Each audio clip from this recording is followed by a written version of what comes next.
for doing this. Drinking with Authors may contain adult content. Listener discretion is advised. Welcome, everyone, to Drinking with Authors. Tonight's episode is going to be a lot of fun. We spent a lot of time in the green room before hitting that record button. I am your host, as always, Nick Savage. And yes, I am drinking gin tonight. Just straight gin, not even tonic. It's going to be a fun fucking episode. This episode, as all episodes, are brought to you by Four Horsemen Publications. Check them out at Four Horsemen Publications. That's the number fourhorsemenpublications.com. Joining us tonight, we have author A.E. LeMercier and her narrator, Tyler Laux. I want to welcome both of you to the show. So cheers. Cheers. Cheers. I am starting only because I know his is interesting and hers she won't even tell me. So I'm going to start with you, Tyler. What are you drinking? I have an infused beverage by You Betcha. It is a jasmine lemon green tea. If they're not legal in your state, please do not drink them. If they are illegal in your state, go buy them because infused beverages are great. Sounds delicious. And AE, what are you drinking tonight? You wouldn't tell me. I am drinking a mock old fashioned. It is made with a bourbon cask black tea, bitters, simple syrup, and the bar cherries are the most important part. Normally I'm a wine drinker. I really like Italian wines, but my main character of my series that we're going to be talking about is a recovering alcoholic, so I figured I would delve into the very exciting world of mocktails tonight. Okay, so no, and I understand that. I get a lot of authors who drink what their characters drink, which is great. One of the choices you were going to drink, though, and I want to talk about this because I discovered this drink at the start of 2020 for New Year's Eve when I had my my Roaring 20s party. You may have been drinking, and you chose not to, something called a bee's knees. Can you? Yes, the alcoholic version is usually gin, honey, lemon. I like the versions that have lavender in them. So you get kind of the botanicals of the gin and the lavender with the honey and the lemon. I love all of those things. And sometimes people put fizz in it. Fizz just adds a level of texture, we shall say. Yeah. Mouthfeel, excitement. I think is the proper term. Yes. And that is a Prohibition era drink for anyone who doesn't know that. So since, the world's going to shit anyways, bring back the Roaring 20s in all of its glory and try a bee's knees. Your drink also, Tyler, has lavender in it, you said, right? Jasmine. Close. I was close. No. It's a botanical of some sort. I love jasmine flavor. Mm-hmm. You know what? I know jasmine. And for whatever reason, right now my brain is going, it's a color. And I'm like, it's not a fucking color. Flower? It's it's good though. Flower? It's a scent in candles. Yes. That's what I'm thinking of. I don't know if I've ever actually eaten jasmine or drinking jasmine, but it sounds like something that'd be good. I love rose. I love lavender. Yep. Jasmine sounds good. Right on path with that, like an elderflower. Oh, I love elderflower. Yes. Have you ever had elderflower liqueur, the Saint Germain? Oh, yes. Oh, it's delicious. A little of that and something bubbly. A little of that over ice. Mm-hmm. A Hugo on the beach in Crete. Yeah. No, you need to explain this more. You drink stuff that people don't know. I think a Hugo, it's like a mojito, but with the elderflower liqueur instead of the lime and stuff that goes into a mojito. It's very delicious.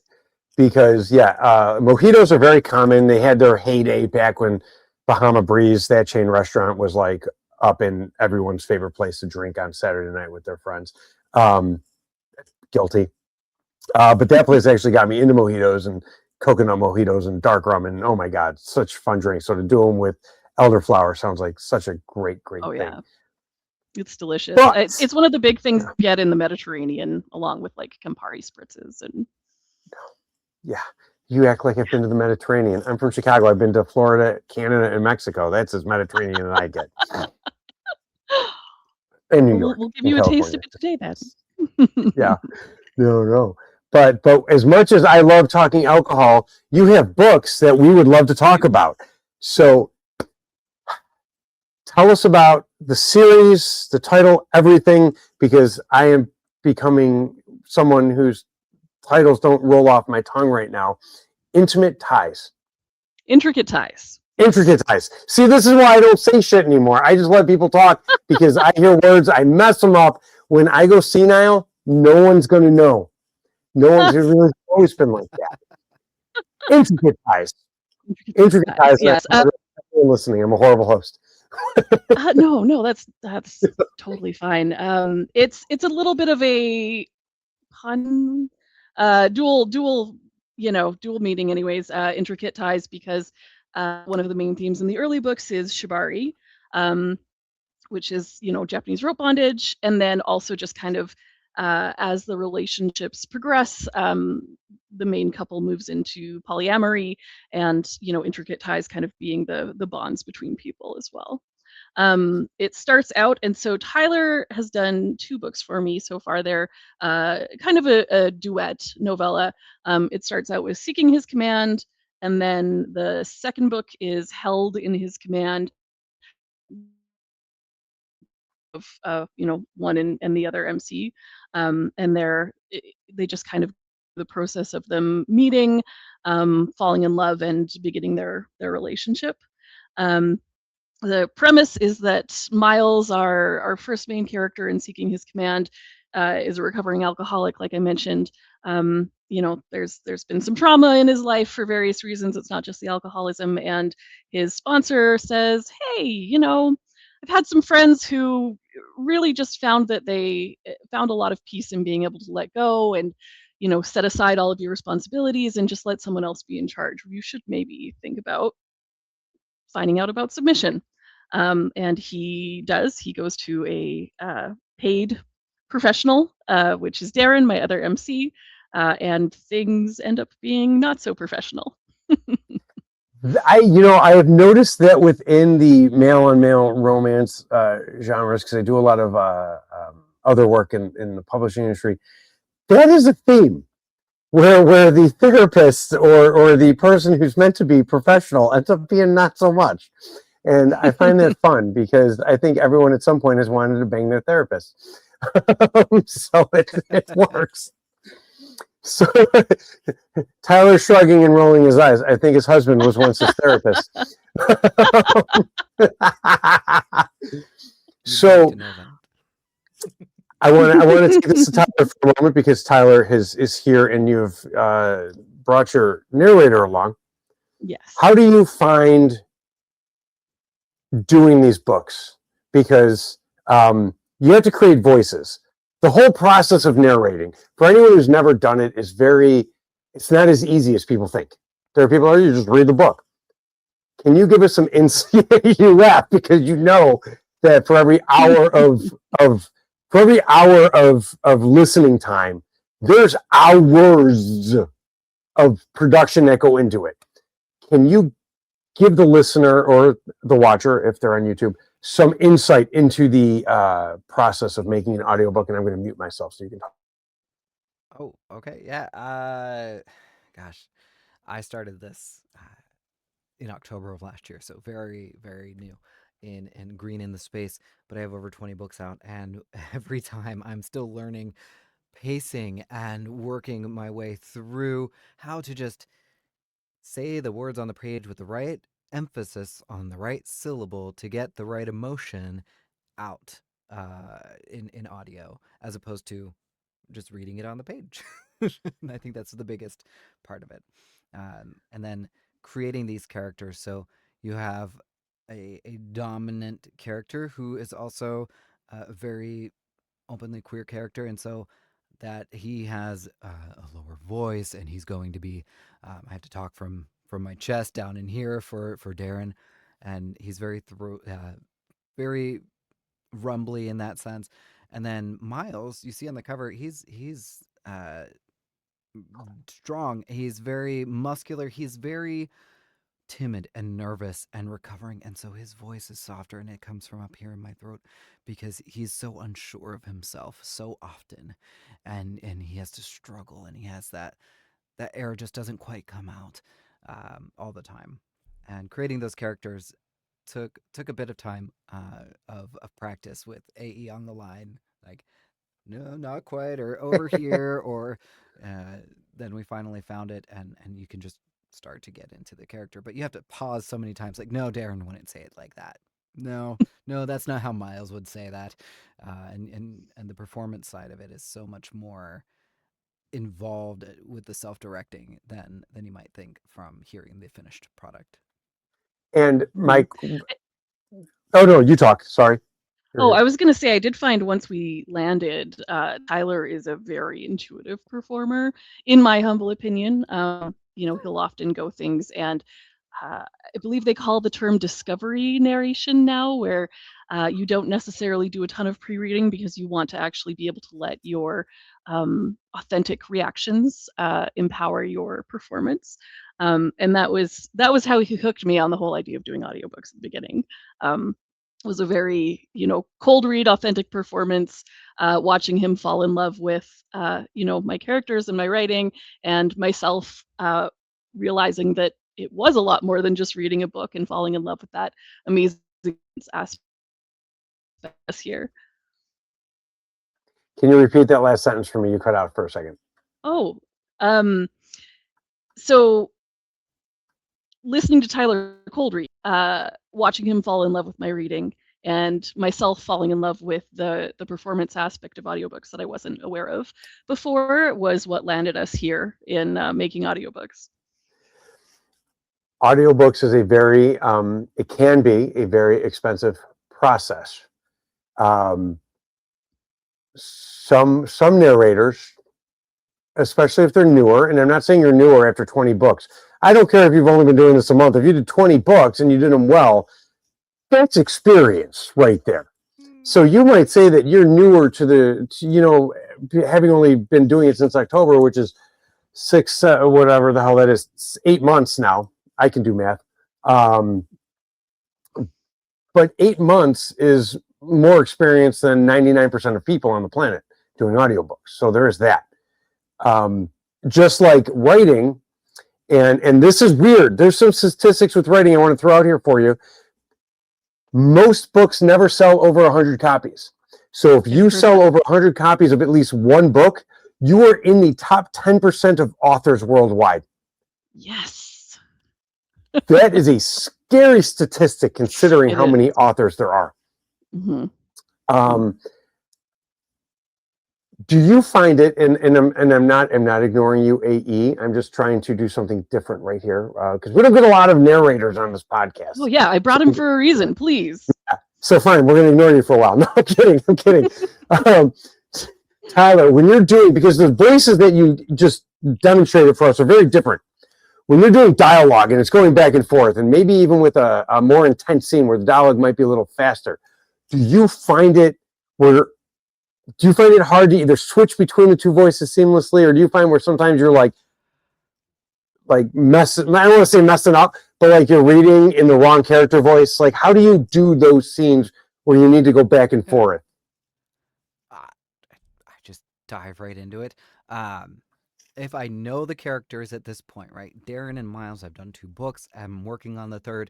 I have their voices and their profiles in pretty well. So most of the time when I mess up, it's because I started reading something, and because, as she said, it's discovery reading, and I don't have it highlighted, and I don't, that it's blue for green, blue for Miles and whatever, green for Darren or something. I'll just start reading in the wrong voice because I missed the cue on the page that said Darren said or Miles said or something like that. So I go, that isn't it, and I go back and I redo it, punch in the correct voice. When I'm doing a lot of new characters, and I'm like, all right, wait, who's saying what now? Because you have to follow that dialogue tagging in the book. I know a lot of listeners in audiobooks are like, oh my God, can you not have this he said, she said all the time? But if your narrator didn't have that, they wouldn't know who said what half the time. Well, to the point, though, of listeners who are like, why do we need the he said, she said when we hear the voices? Amazon's Audible and other audiobook sites will take down your book if the narrator does not read it verbatim as written. So anyone listening who goes, God, I hate that he said, she said all the time. If it's in the book, he has to say it, or the narrator has to say it. So yes, Tyler Laux or any other narrator must say that. So you might hate it, but we have to, or they have to. Part of it, I believe, is to enable a really incredible technology they have called something on your Kindle and you're also using Audible. You can actually have the narration along with the text, and it's meant as an accessibility thing for people who are either like ADHD or need kind of that both visual and written cue at the audio cue at the same time, and it breaks if it's not verbatim, and that's one of the big reasons why I'm investing in audio as well as an author is I really believe in that accessibility access and bringing my work to anybody who wants to get sexy. Get tied up and wax dripped on them. Yeah. Yep. Let me ask you this: with some hot men. As an author, there is the temptation. I'm going to use some words that go with erotica. Temptation. Yes. There is a temptation of using AI for narration or using AI to write, but that's not what I'm caring about right now because I know you don't. There's a temptation of using AI to narrate because it's cheap and free and there and available. Why use someone you have to pay? Well, you get what you pay for, obviously. I love you so much.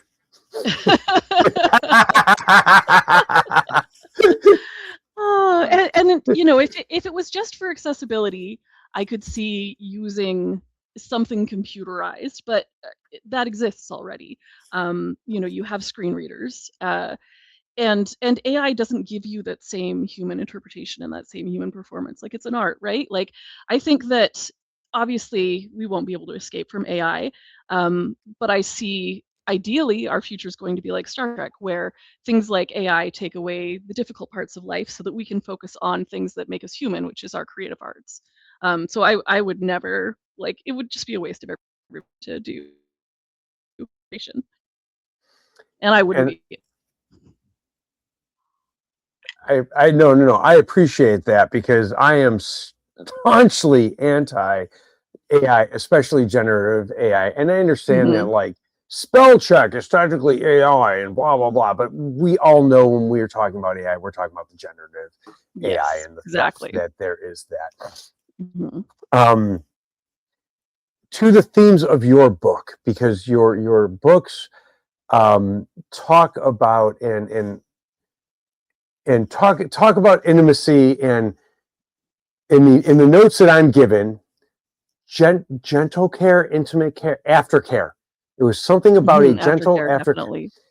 Okay, can you explain that? Because a lot of erotica is that, or books in general that involve sex, not even necessarily erotica, but books that involve sex, generally, here's the build up to the sex and then the next scene.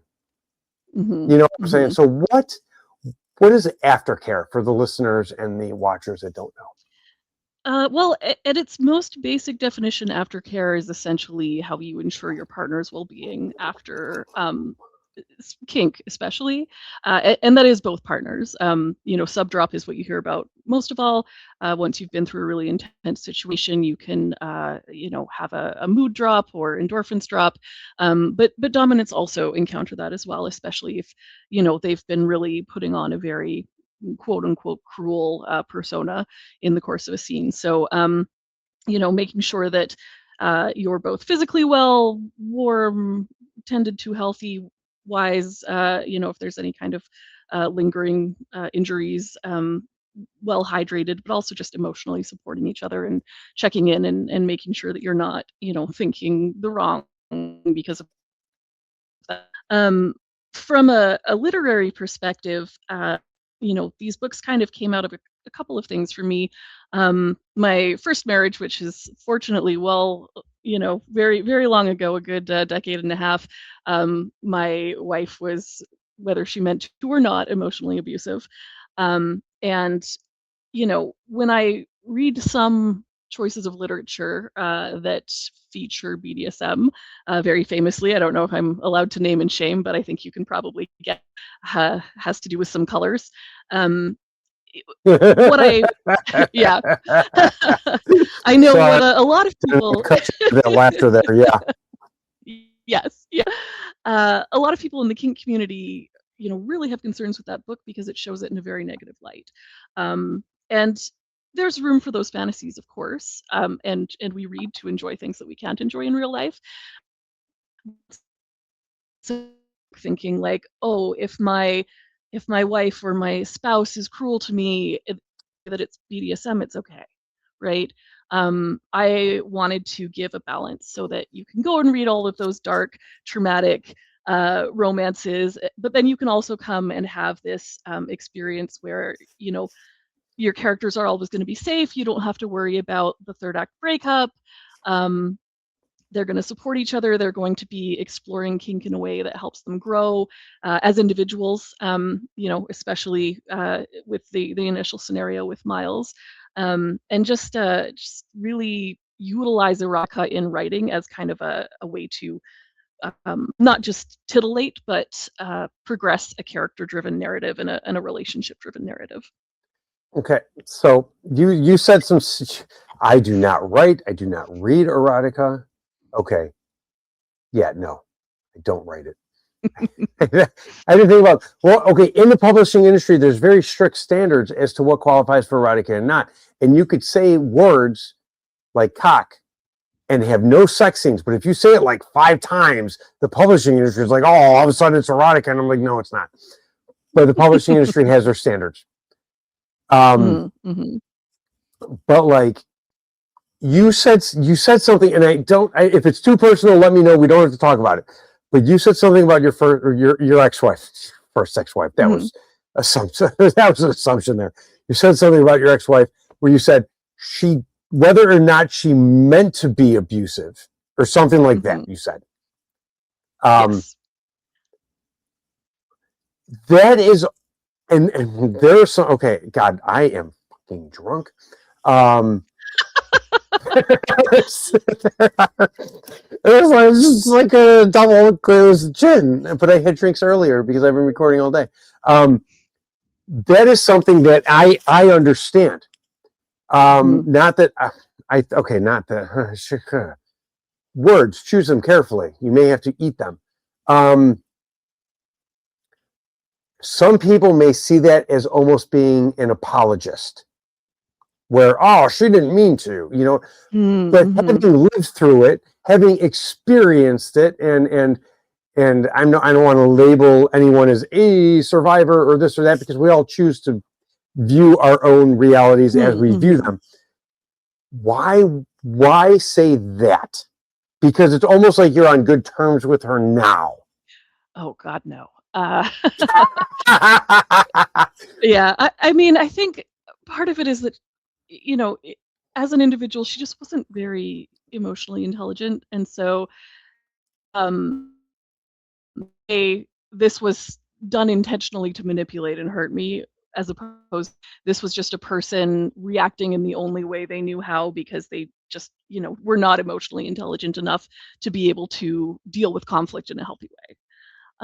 Where human beings are selfish and we are animals at the end of the day, and if you aren't able to reason and calm yourself, you do things emotionally sometimes that you wouldn't necessarily do in a more rational situation.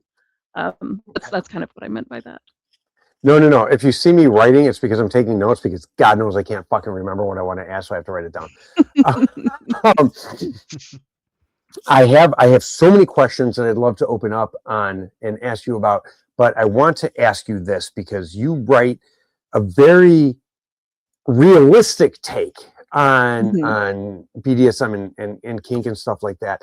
But at the same time, reading is meant to be an escape. It's meant to be escapism to a point. And I write very realistic books. Even my monster books and everything like that are very realistic takes on them. And it seems like you write very realistic takes on the BDSM lifestyle. Why do you feel it's important to be realistic in your takes while still providing the reader escapism in that fantasy of the books? Well, I think, beyond the Yeah, drink more. You know, beyond just wanting to obviously give people a message that BDSM can actually be very like healthy and positive, because there are a lot of people that, you know, would maybe benefit being able or explore those things, but maybe think that, oh, if I do that, I'm a go, or I just want to hurt people, and I could never do that. That's not true. That's not true. There are very, very healthy ways to explore any kink. I think in terms of literature, I don't actually.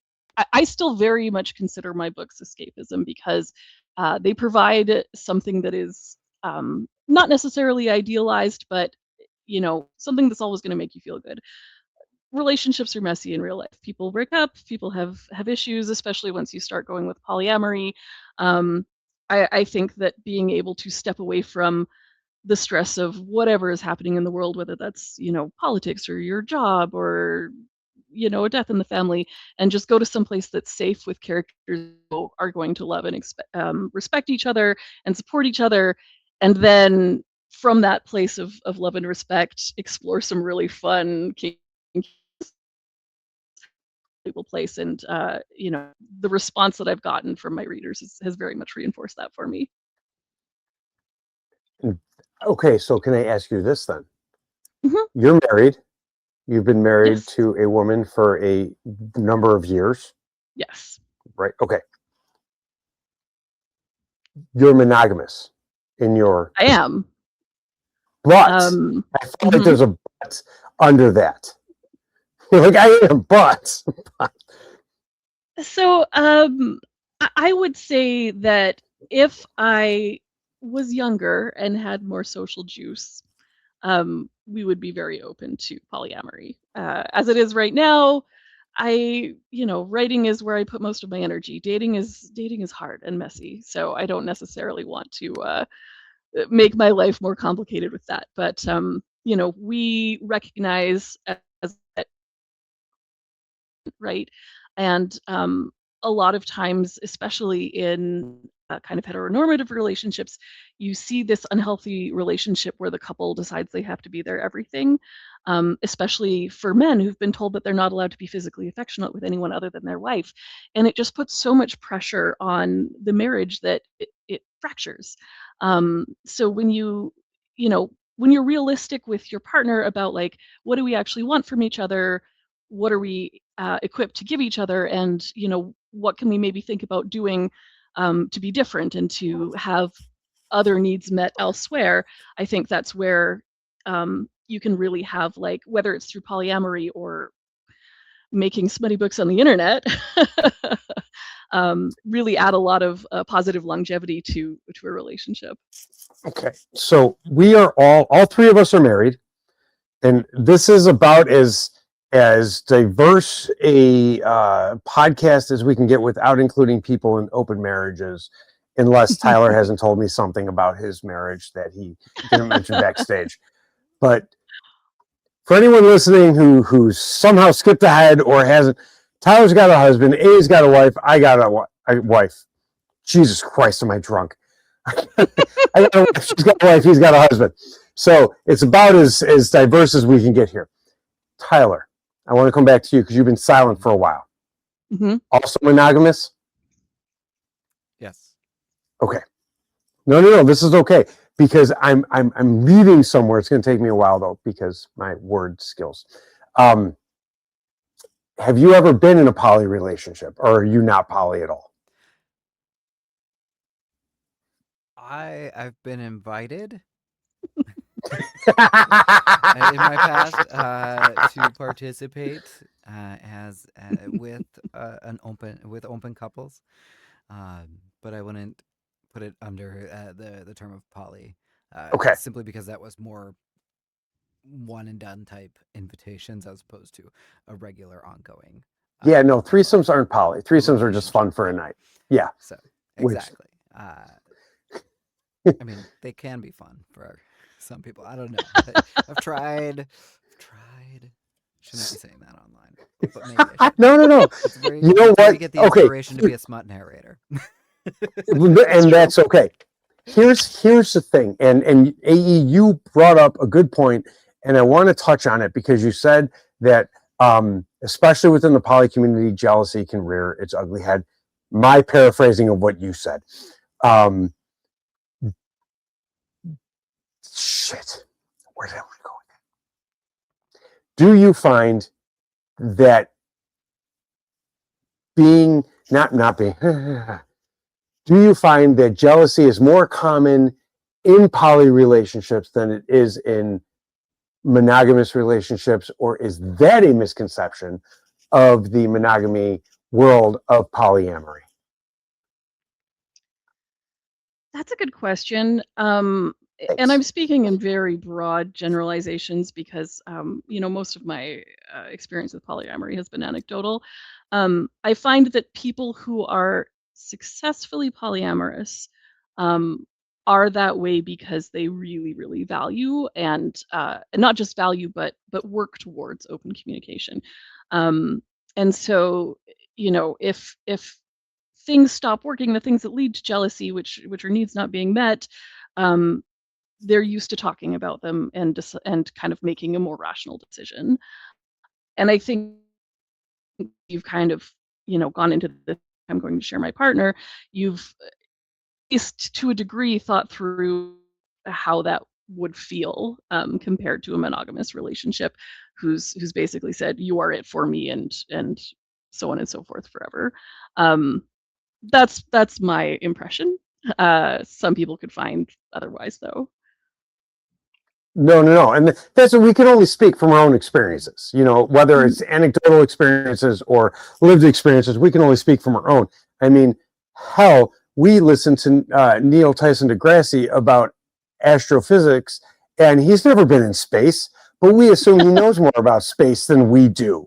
You know what I'm saying? So yes, his experience in outer space is all anecdotal, but we assume it's valid. So I assume, you know what I'm saying, that anecdotal experience is valid to some degree, that it's more valid than non-anecdotal experience. Yeah, generally, as a sapphic who writes male relationships and a primarily monogamous person who writes polyamory, I just try and do my best to feel like I'm doing right by my gay friends and my polyamorous friends. And I've been very lucky to have people who've been very, open and forthcoming and sharing their experiences with me so that I can feed my writing.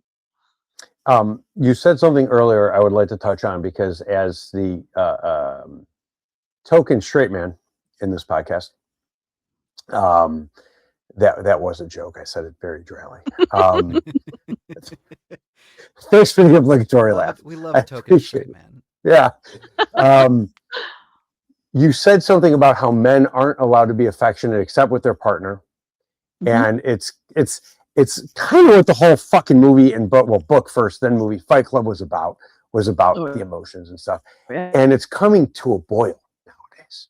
And we see it on the manosphere shit online right now, because I did an interview with a lady who actually talked about how the manosphere started as a place for men to, it started at the very opposite of what it's become, as a very positive experience for men to learn. And it's become this toxic boiling cauldron of shit. Yep. But yeah, it's disagreement there. Yeah, no. I'm not saying it for you to go, oh, maybe it's not. I know it's fucking toxic. Yeah, that is the perfect word to describe it. Yeah. When I was in college, and I have to talk a little more than most hosts should talk for a second. I wasn't intentionally bad person, but I was a bad person. Relationship in college was very toxic. We were both verbally abusive. We didn't mean to be, much like you said about your ex-wife, whether she meant to or not. We didn't do it on purpose. It's just who we were. And then you have to grow and become self-aware and go, oh shit, maybe I am an asshole, and then want to change. In books, in life, people read to have escapism. But if they're only reading certain books that have to do with dull colors, they don't necessarily, I don't want to be sued. Yeah, wink, nudge. they don't necessarily realize that what they're then reading isn't realistic. Exactly. And so the escapism fantasy becomes something that builds upon false expectations of reality and stuff like that. So this is going to be a question that leads back to, in our green room, like it's fucking green nowadays. It's just a backstage. In the backstage, you said we shouldn't need, and I'm not going to throw you under the bus with this because people coming into this will be like, whoa. But you said in terms, I was like, hey, happy Pride Month. And you're like, we shouldn't need a Pride Month, but we do.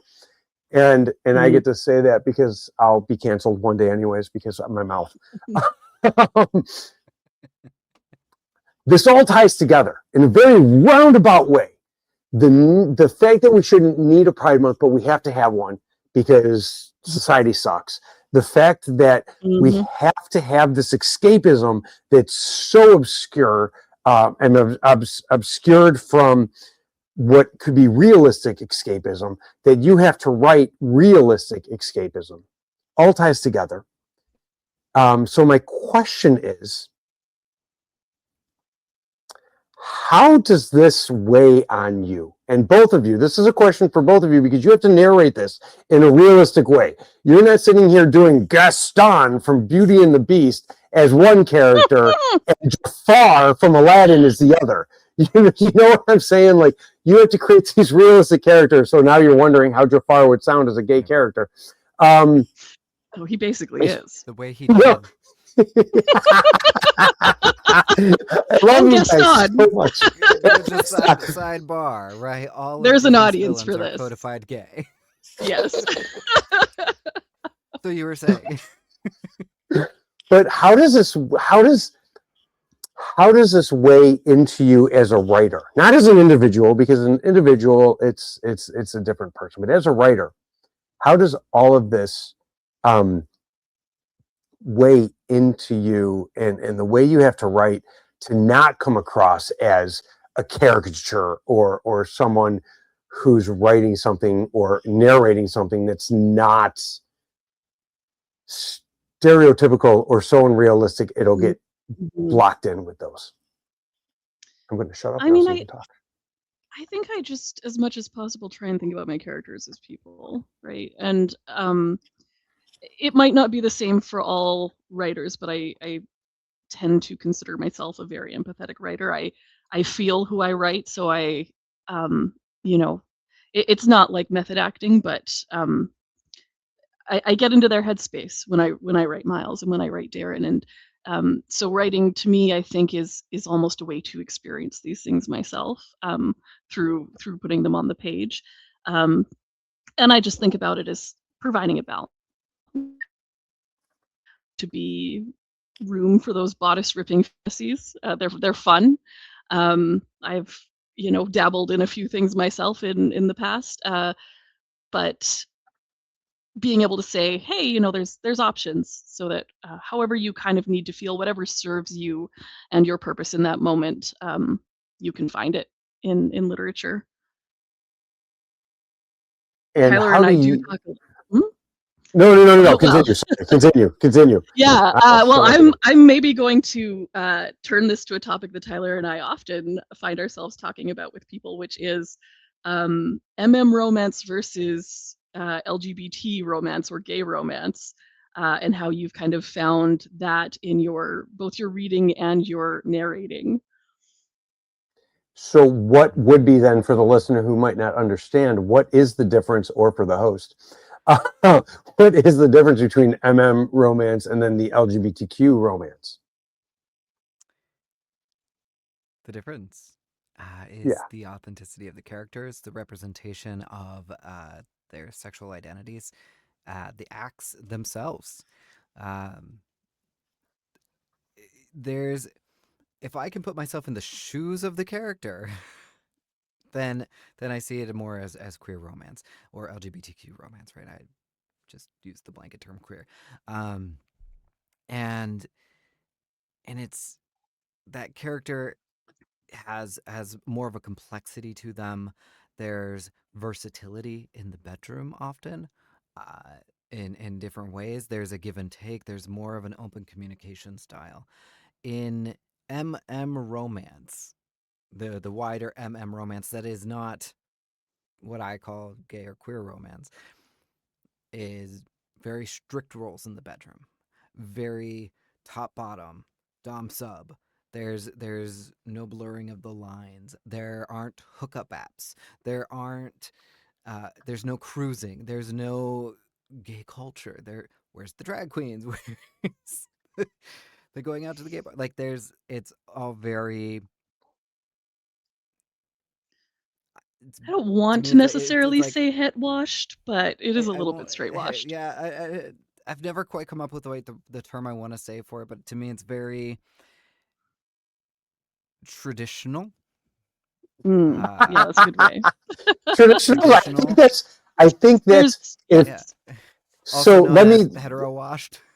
Yeah, let me boil it down for the listeners who are fanfic. Yeah, let me try and boil it down to the simplest terms because I'm good at that, or at least I think I'm good at that. And I might be horrible at that, and you're about to tell me. LGBTQ romance is the drag queens and the pride parades and the gay bars and everything like that, and the romance is date nights and sex on the bed. Well, they can be outside or whatever, but it's very top bottom. It could be very easily replaced with a female male. The person receiving, and this one gets to me every time, and this is probably too much to share, but bottoms who are femme automatically because of their position in bed, completely unrealistic to the real world. So these kinds of tropes and these kinds of like stereotypes still persist in romance, and not in queer romance, which is so much more of a page turner for me. And again, there's room for everything, but one of my favorite experiences so far with readers that start the second book and message me on TikTok or Instagram saying, your dom is a bottom, and they just they're so shocked and so delighted. Like it's such a delight for them because they expect something that's very rigid role wise, and then get this wonderfully nuanced, versatile dominant partner. Well, I used to have a friend who was that one too.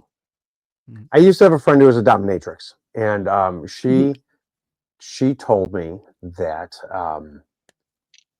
in a true sub-dom relationships, the one with the absolute power is not the dom, but the sub. Simply because in a healthy sub-dom relationship, and I think this is where the manosphere gets it wrong, is that in a healthy sub-dom relationship, it's all play. You know what I'm saying? For what it is. And what the manosphere gets wrong is that it's play, and they want it to be real. Yeah, that's true. It's a scene. It's over. Yeah, and it's over. You go back to it because in what she said was a lot of the people that were her subs were the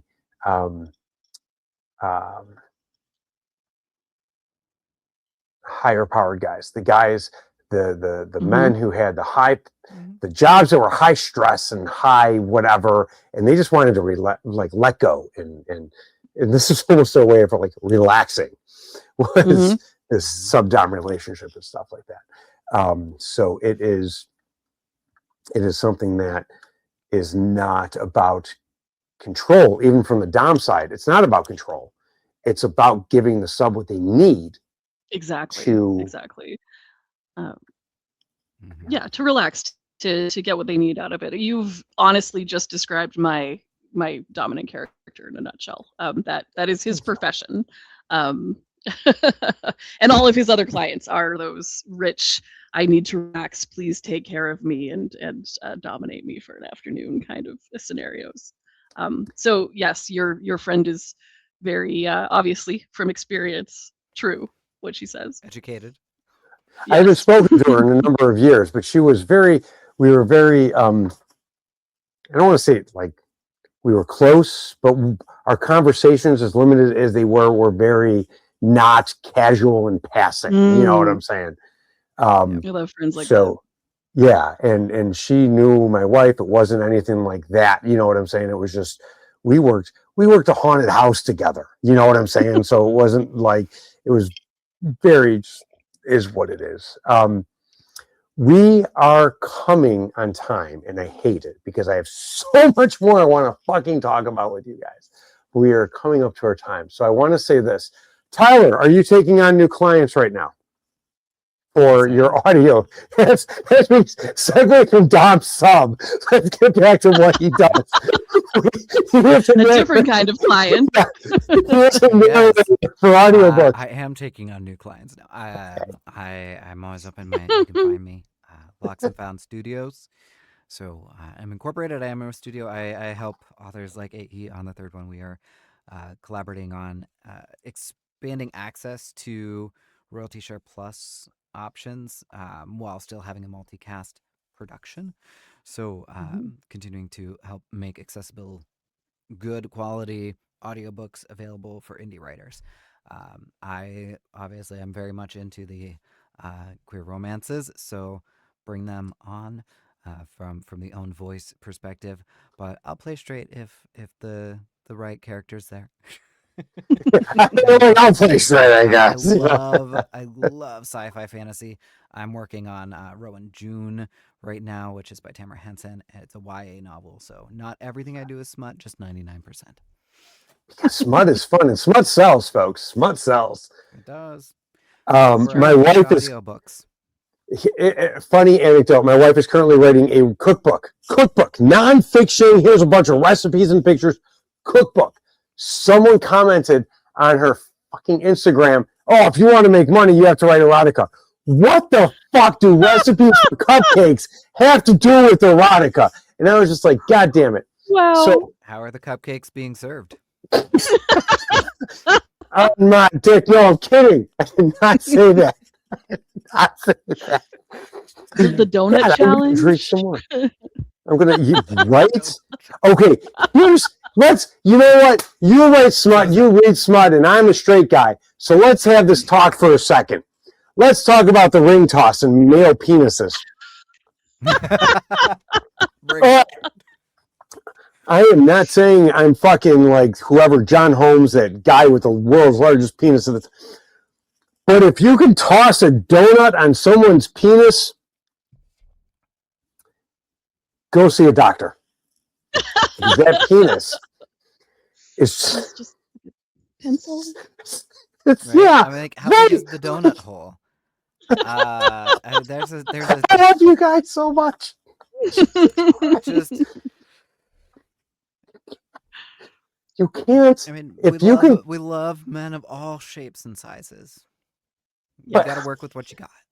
I do understand it's all about the motion in the ocean and not the size of the ship. But Okay, that's on the same note, true. it's not entirely true. You got to be able to reach the spot. Because okay, in a very crude sense, and it wasn't meant to be.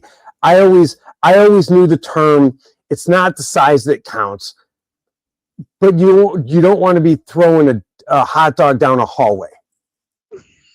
Yeah, heard that. And it's a very crude way to say it. And she's going to laugh now and tell this to her wife afterwards. I love that. Yeah, she'll have a good laugh.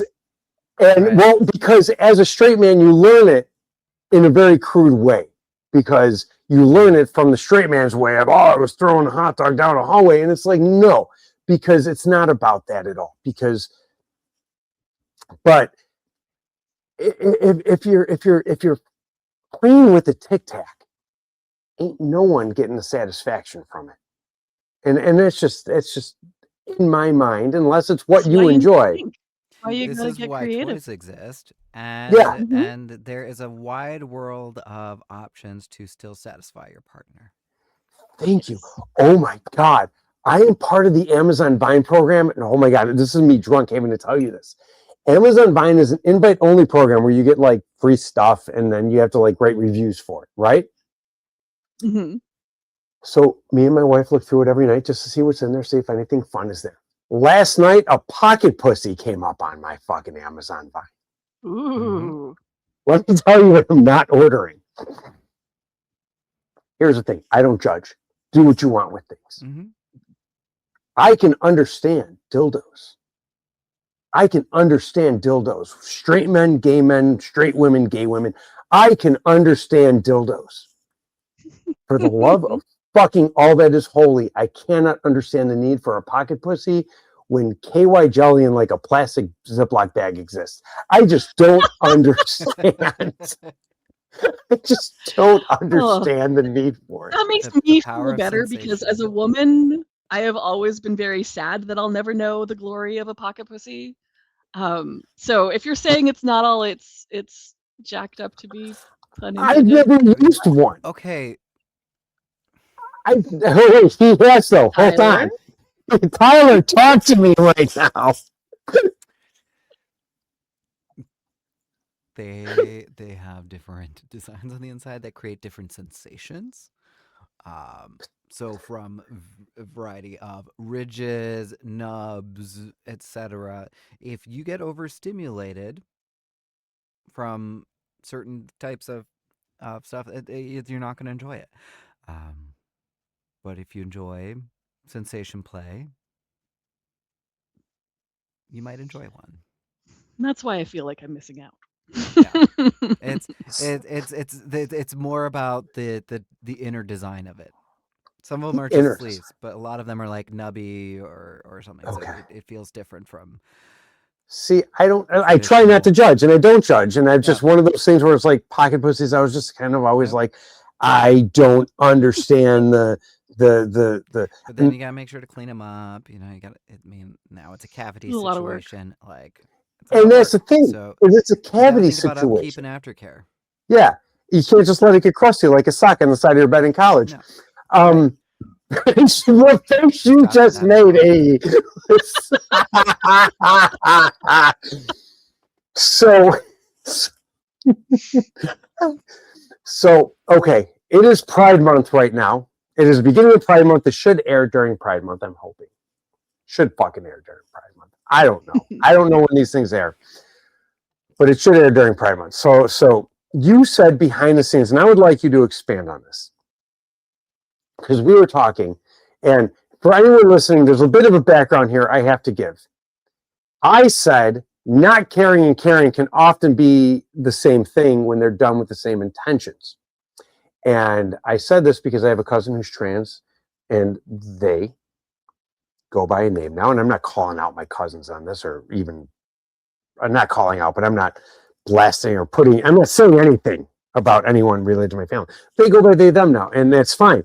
And to me, I'm like, I don't care. That's their name. It's that simple. It's just, there's nothing to care about. It's like, oh, I have to wash my hands after I pee. It's what you do.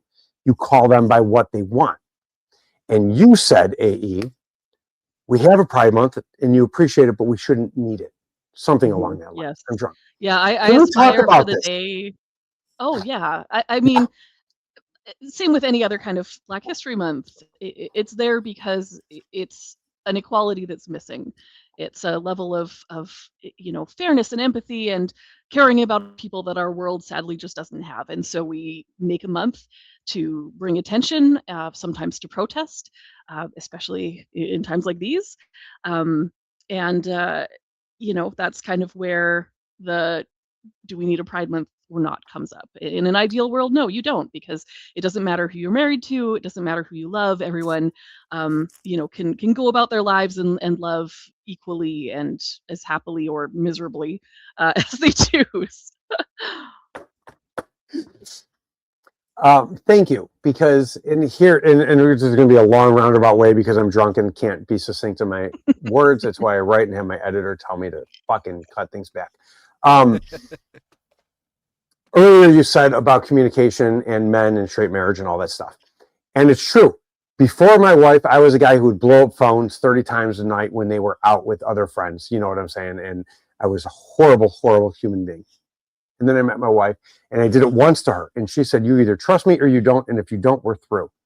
And there were no excuses. There was no, oh, baby, I wasn't doing it. and we've all heard it. We've all he does. So, what was that? What was that? What was that, Tyler? You did something. Yeah, what was that? It's I agree. Yeah, I'm Yes. silently cheering.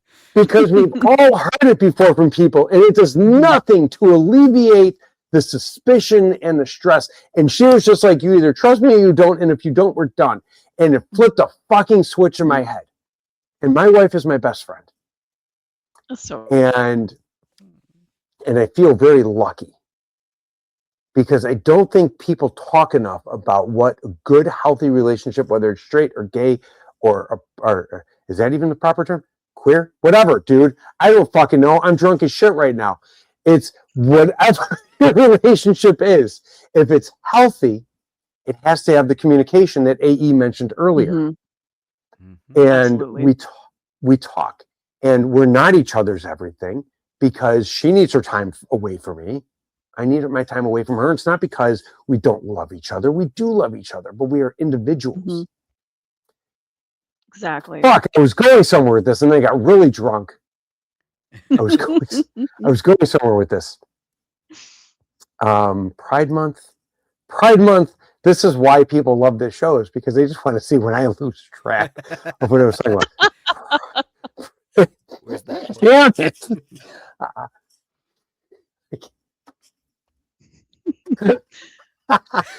Where was I going with this, AE? Tyler, where was I going with this? Talk to me. At some point, you're going to tell me to pimp my books again. I was going to do with Pride Month? Holy shit, that was like 10 minutes ago. And Tyler started pimping himself.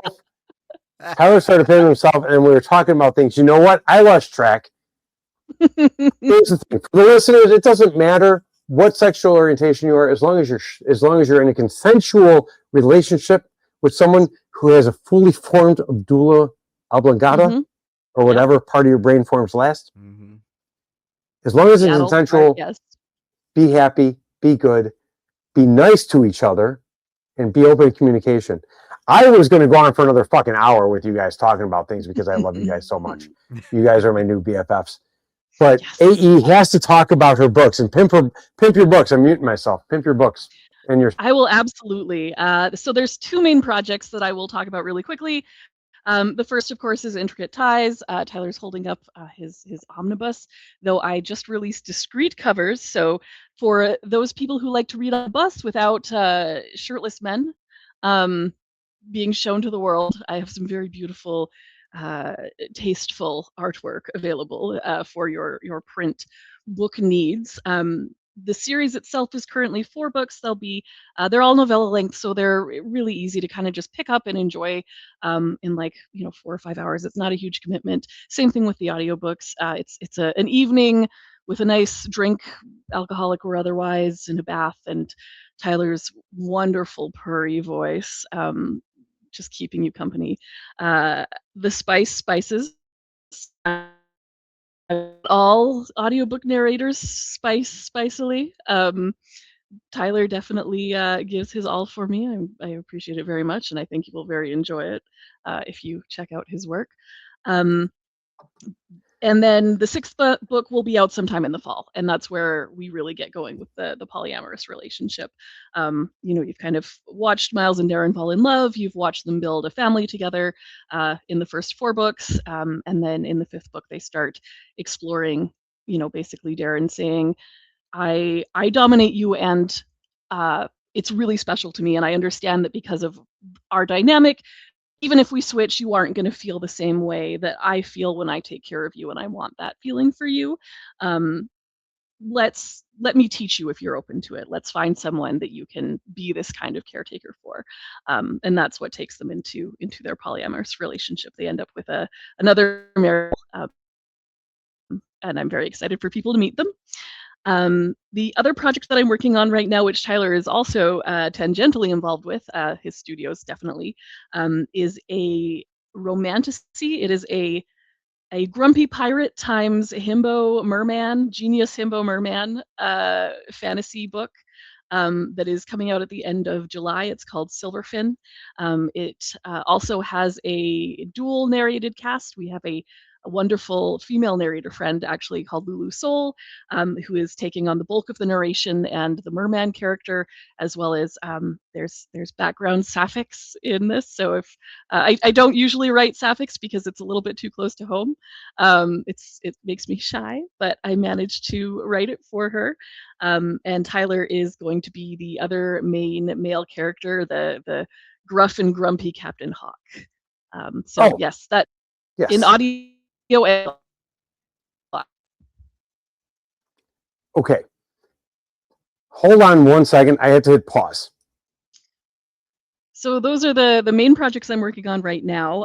You can, of course, find all of my work on Amazon. Jeff Bezos, unfortunately, owns us indie authors for many reasons, but the good news is if you have Kindle Unlimited, you can just binge all of it for essentially nothing for the price of your subscription. Audible is where the audiobooks are, so we have the first 2 out right now. You can listen to them at your leisure under Seeking His Command, Held in His Command. We expect the third one, which is Sharing His Command, will be out at the end of this month on Audible, end of June-ish. And there's so many amazing female narrators. I have to check them out. And I, as a writer of MM, felt really bad that I could never work with any of them. And Tyler was like, why? You have all these female characters in your books. Like, all of your men are empowered by strong female women. Why don't we just have some girls come in and do like a session? And so we're starting that next week, which is really, really exciting. And that will probably be how we go forward with the books for Audible. And aelemercier.com, my website, is probably the best way to find anything and everything about me. I have a free audiobook there as well. It's a little half-hour long short story of some ancient Roman smut, starring Tyler and a gentleman named Vic Fraser, who is delicious. Very rumbly, very, very wonderful. You can get it for free if you sign up for my newsletter, as well as a couple other free heat romance books. All right. For anyone listening, for anyone watching, you already know how to spell her name. You can see it below. For anyone listening, A.E. LeMercier is spelled A-E, obviously. L-E-M-E-R-C-I-E-R. It's French, so it has the I-E-R at the end of LeMercier. So remember to spell it properly, L-E-M-E-R-C-I-E-R. I am drunk and still spelled it right, which means you can type it properly. Tyler, one more time, because it's been like 20 minutes now. Where is your website? You can find my website. It's my studio, lauxandfound.studio. So LAUXANDFOUND.studio. That's where you'll find a listing of all my audiobooks. You'll also see information for Timothy Found. That is my pen name for the poetry book that I put out this year. And because people like AE have inspired me to continue, start writing and get back into it again, I had to create Timothy. And you can find all the books that I've done for AE, of course, on Audible, along with the other 20-some audiobooks that I've produced, with more coming. We were just talking backstage about, I think I have 4 I'm producing this month. So, but I couldn't remember if there was a secret 5th one. These things happen. So, yeah. Keep watching for audiobooks and continuing to expand the cast on those. So more duets, more duels out of Laux and Found Studios. The last thing I will make Tyler pimp is you can find at his webpage the sign up for First Page Club, which is an incredible initiative that he started and graciously allows me to help with every week. It's meant to connect the author and TikTok lives. So any author can go, you can sign up to have the first page of your book read by a narrator. And you can use that obviously for promotional purposes, but it kind of helps you meet narrators and network and just experience a little bit of that audiobook magic, I guess. That is wonderful. Remind me of that when we're backstage, because I'm drunk and won't remember. Yes. I normally only have writers, authors, wordsmiths wordsmiths on my show. Don't drink when you're doing podcasts, Elsie. Jesus Christ. One piece of writing advice you could give. I normally only ask writers, but I'm going to ask something similar to you, sir, when I'm done with her. So, one piece of writing advice you can give to an aspiring writer. What would it be? Write what you're in love with something, no matter how weird it is. Someone else is going to love you, and even if they don't know that thing, that passion will shine in your writing. That's, I think, the best thing you can do for yourself as a writer. That's wonderful. I like that. Short, succinct, and to the point. Tyler Laux, we're coming back to you. As a narrator, because I'm going to talk to you later about your author stuff, but as a narrator, what is one piece of advice you can give to an aspiring narrator? Because I know people who are like, I want to narrate books. I'm like, no, you don't. What are some?